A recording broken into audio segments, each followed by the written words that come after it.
Les journées en hommage, de commémoration à rappeler aux femmes qu'elles sont femmes, à l'amour qu'il est amour, aux morts qu'ils sont morts, et aux cons qu'ils sont cons. Ça m'a toujours étonné de rappeler aux gens les choses évidentes qu'ils devraient au contraire conserver précieusement en eux comme d'ultimes témoignages de ce qu'ils sont dans le fond, au travers de la mémoire collective. Cette nécessité bien pensante, commerciale souvent et déculpabilisante presque tout le temps, de faire un mea culpa un jour pour compenser les 364 autres d'oubli. Cette volonté farouche de prendre par la main cet ensemble qui évidemment n'a pas la conscience au fond d'elle de ce qui est bien ou serait mieux dans ce monde idyllique présent. D'infantiliser et culpabiliser cette masse de ne pas avoir assez de mémoire et de conscience. D'ailleurs, vous êtes-vous déjà posé la question de qui faisait ces fêtes et pourquoi?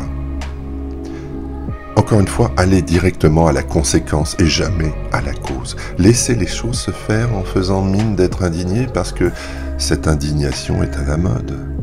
Oh, bien vite remplacée par une autre encore plus spectaculaire. La cause, c'est l'éducation, la culture, le respect tout simplement. Le respect et l'amour de la femme, par exemple. Et de ne pas détourner la tête quand elle est maltraitée. Le respect du SDF, du fragile, quand on peut le saluer, lui parler, lui sourire, l'aider, et non encore faire semblant hypocritement de ne pas l'avoir vu. Voir les terribles vérités grinçantes en face quand elles viennent de sources fondées, mais oui, certes, non officielles, et ne pas préférer se fondre dans l'abrutissement de masse par confort. Je ne suis pas du tout contre ces fêtes, bien au contraire. Tout ce qui permet de fêter et de se réunir est parfait.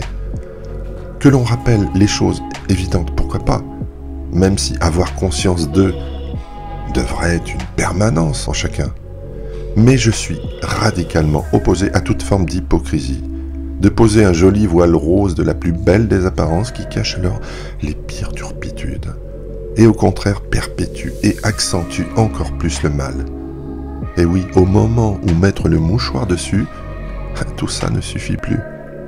On parle toujours de vibration et je suis le premier à en parler. Et même si je ne fais pas toujours les choses au mieux, ce que je pense, je le dis. Ce que je dis, je le fais. Et il n'y a alors aucune hypocrisie de ma part. Mais oui, des murs en pleine tête. Et surtout beaucoup de satisfaction de rencontrer et de conserver près de moi des gens dignes et vrais. Simplement cela, les autres glissant que trop vite sur trop de vérité. La vérité est comme le verglas, tu ne peux l'éviter.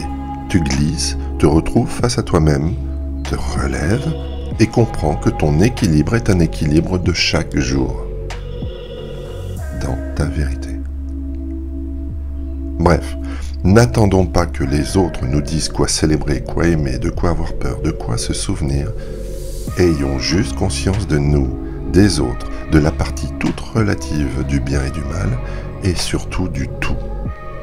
Ayons cette mémoire active chaque jour et apportons en permanence les valeurs qui permettront de ne plus simplement commémorer ou rendre hommage, mais de vivre et rendre chaque instant meilleur, de faire de ces mémoires, de ces gens mémorables, des autres, du temps et de nous-mêmes, des instants de pleine conscience.